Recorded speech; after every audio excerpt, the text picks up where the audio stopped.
BFM TV face à face. Apolline de Malherbe.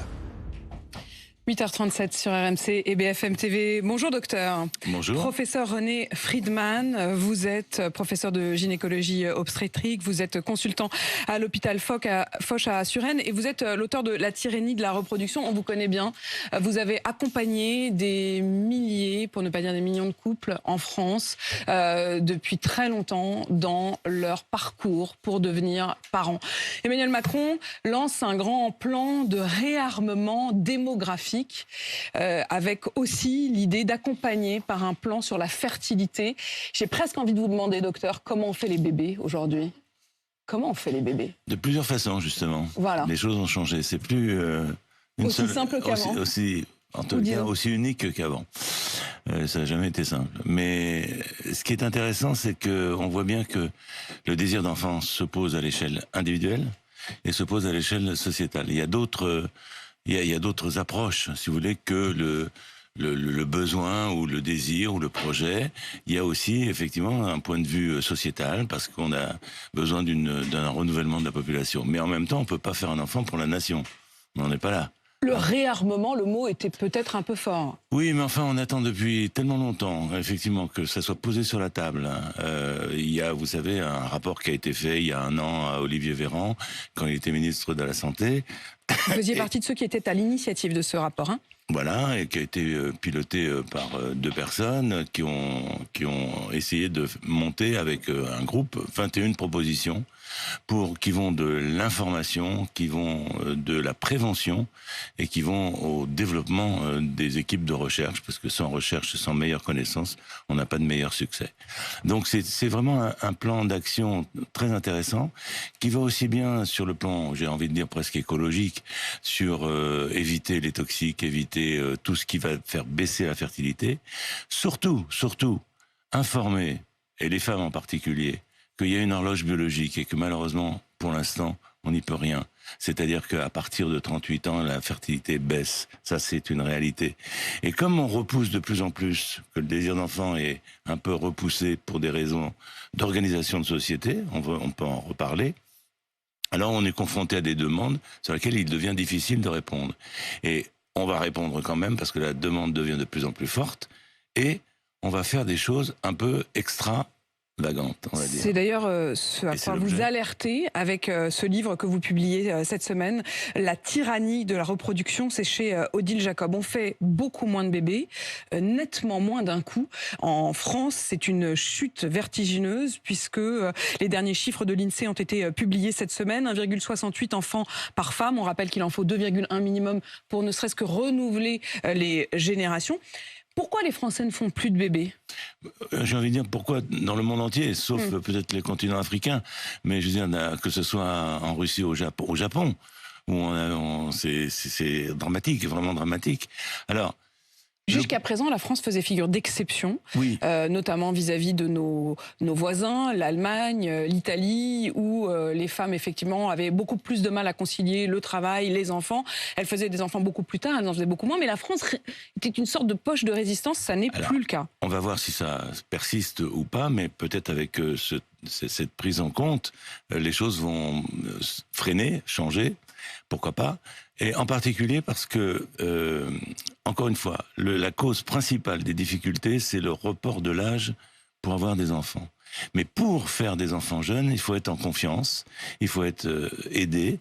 Et il y a une possibilité importante de prendre en compte cette thématique de la parentalité avec le travail. Et donc les mesures qui peuvent faire accepter les parentalités pendant le travail sont très importantes. Ensuite, la promesse d'Emmanuel Macron d'un nouveau congé de naissance de 6 mois mieux rémunéré, ça vous paraît, par rapport à ces personnes que vous rencontrez, pouvoir être une bonne réponse ? Oui, je pense que ça peut être pas mal parce que souvent les couples ont besoin d'être ensemble, et puis pour l'enfant c'est bien, et puis ça dure moins de temps. 3 ans, ça éloigne effectivement le congé du travail. Alors que là, ça permet quand même de le reprendre. On voit bien autour de nous, et je crois qu'il y a des exemples qui sont pas très loin, si j'ai bien compris, de femmes qui ont beaucoup d'enfants, 3 à 4. J'ai bien compris, que vous me regardiez, oui. Oui, je vous regarde Il parce que je suis au courant. il est de notoriété publique que j'ai effectivement 4 enfants. Voilà, et que vous travaillez. Donc il y a des conditions qu'il faut offrir pour favoriser. Il faut informer tout ce qui peut faire baisser la fertilité. Et puis, il faut, professeur, vous le disiez, et je voudrais Oui. quand même qu'on s'arrête sur ce point, il faut être en confiance. On sent bien que la situation à la fois économique, écologique aussi, il y a cette inquiétude de l'avenir. Et ça reporte l'âge auquel on se dit, bon, finalement, peut-être quand même un enfant. Et à ce moment-là, il est parfois trop tard. Ben voilà, vous avez résumé la situation. Alors après, quand on est confronté à des vrais problèmes d'infertilité, bien, il faut développer des techniques nouvelles pour essayer de leur offrir une solution. C'est ce que j'ai essayé de reprendre dans le livre, c'est-à-dire de parler de ce qui nous attend. Pas de ce qui s'est passé, mais la plupart des choses qui sont soit en tout début, comme la greffe d'utérus par exemple, ou bien d'autres techniques comme le clonage, ou bien la possibilité de créer des gamètes, ou bien, parce que c'est ce qui va arriver, on va pouvoir créer... C'est une bonne nouvelle ou une mauvaise nouvelle, docteur ? Écoutez, tout est bon et tout est mauvais. Je veux dire par là que c'est bon selon la façon dont on va utiliser. Ça peut être mauvais parce que comme dans tout ce qu'on fait, dans toutes les découvertes, tous les progrès, il peut y avoir des dérives. D'où la nécessité d'abord de connaître. C'est pour ça que j'ai essayé de faire un peu cette information. Et d'autre part, d'être vigilant. Qui doit fixer les lignes rouges ? Est-ce que ça doit être la politique, justement ? Emmanuel Macron, il promet un grand plan contre l'infertilité. Jusqu'où faut-il aller ? Je pense que la société a besoin de s'exprimer sur son avenir et sur ce qu'elle tolère ou ne tolère pas. Il y a des choses qui sont délétères pour les enfants à venir, il y a des choses qui sont délétères pour les gens qui participent à des combinaisons un peu audacieuses pour faire un enfant. C'est quoi une combinaison audacieuse ? Je veux dire par là, c'est le recours... Je vais vous prendre des exemples. Parce qu'il faut voir le problème à l'échelle mondiale. Vous avez un homme qui veut un enfant seul et qui a 3 mères porteuses, pour au moins qu'il y en ait une qui marche, pour faire plaisir à sa maman. Vous avez une femme qui veut qu'on lui mette 8 embryons et qui a 8 octuplés, prématurés évidemment, très prématurés, parce que ce sont des... Il ne s'agit que de cas... réel, hein. Ce que vous me dites là, ce sont des cas avérés. Hein. Tout à fait. Tout à fait. Ou bien de vouloir être la mère presque de l'enfant de son fils. Parce que celui-ci est décédé, qu'on peut congeler le sperme et faire porter cet enfant, comme c'est le cas d'une actrice célèbre espagnole. Donc voilà, il y a des combinaisons qui n'existaient pas. En un mot, aujourd'hui, il n'y a plus la maman unique qui résume tout. Il peut y avoir une femme qui donne des ovocytes, une femme qui donne des mitochondries, une femme qui porte l'enfant, une femme qui va l'élever. Donc la maternité peut être éclatée. Et dans tout ce qui est dit, et ce qui s'annonce, on va parler peut-être tout à l'heure du biobag. C'est quoi le biobag ? Pardon, je ne sais même pas ce que c'est que le biobag. Oui, c'est pour ça. C'est bien. Le biobag, c'est un sac en plastique dans lequel on peut mettre un nouveau-né tout petit, trop petit pour être pris en charge par les néonatologistes, et on peut, par une circulation extracorporelle, essayer de le faire survivre. C'est une sorte de couveuse reliée au ventre de l'enfant, de la mère ? Non, pas reliée au ventre, non, reliée à une machine, et c'est une espèce d'ultra couveuse. Alors, il y a trois équipes dans le monde qui travaillent dessus, en particulier aux Pays-Bas. Et je veux dire, c'est un problème. Est-ce qu'on va le faire ? Est-ce qu'on va pas le faire ? Ce que je veux dire, c'est qu'à chaque fois qu'il y a des découvertes ou des avancées, entre guillemets, il faut les évaluer.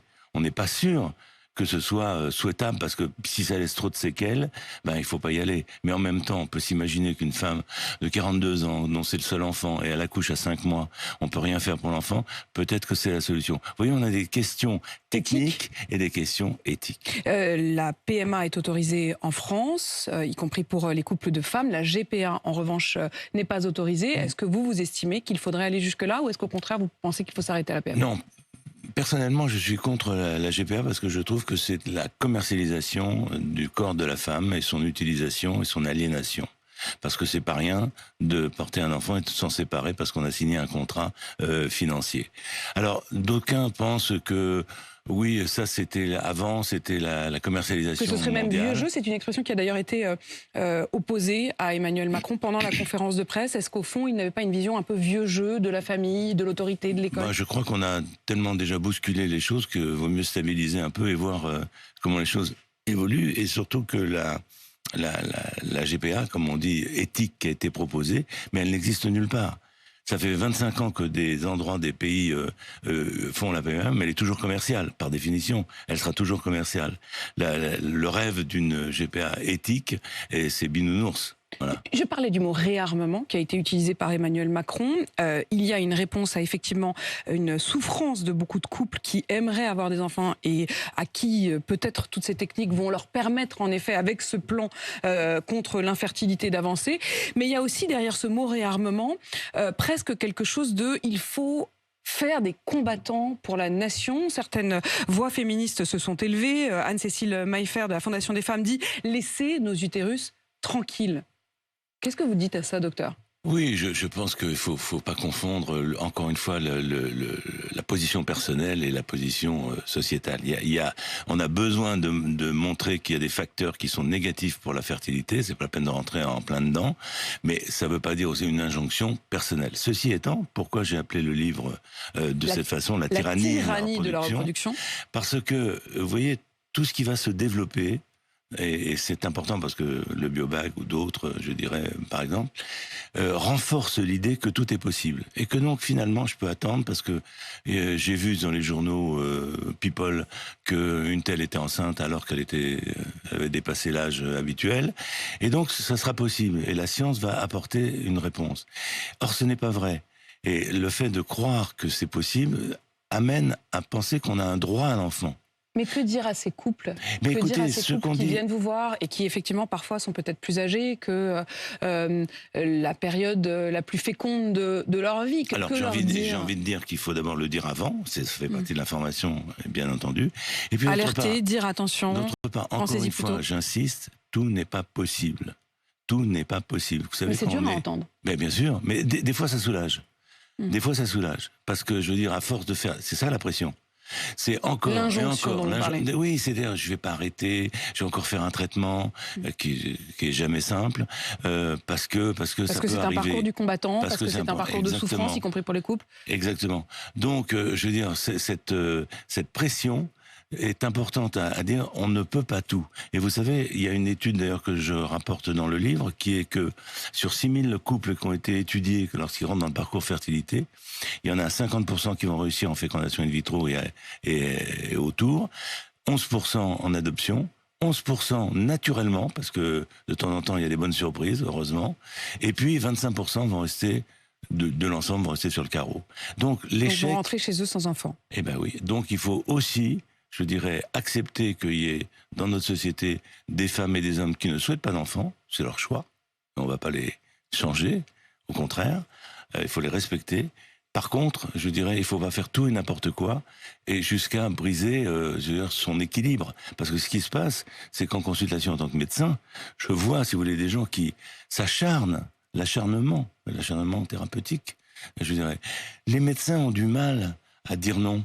À dire non, faites peut-être autrement, vivez autrement, ou peut-être qu'il n'y a pas besoin de cette énième technique, parce que pour plein de raisons. Et je pousse à ce que le médecin reste à sa place de conseil, de son opinion, de son analyse, pour accompagner au mieux les couples. Et parfois, c'est de dire, écoutez, vous avez fait le maximum, mais on n'y arrivera pas. Docteur Friedman, le plan contre l'infertilité dont parle Emmanuel Macron, est-ce que ça veut dire qu'aujourd'hui, si on remet de l'argent dans la recherche, si l'on accompagne davantage peut-être les laboratoires, on peut effectivement, est-ce qu'il y a aujourd'hui, par manque peut-être de moyens, parce que ce plan n'était pas arrivé, des couples qui n'ont pas eu d'enfants et qui auraient pu ou qui pourraient, si en effet on relance davantage ce plan contre l'infertilité? Mais bien sûr, regardez ce qui s'est passé pendant ces 40 ans, j'ai eu la chance de participer. On a appris à congeler les ovocytes des femmes qui allaient être traitées pour un cancer et d'être maman plus tard. On a évité à des couples qui ont une transmission de maladies génétiques d'avoir des enfants atteints en faisant le diagnostic sur ces embryons avant qu'ils soient transférés, qu'ils sont porteurs effectivement de cette maladie grave.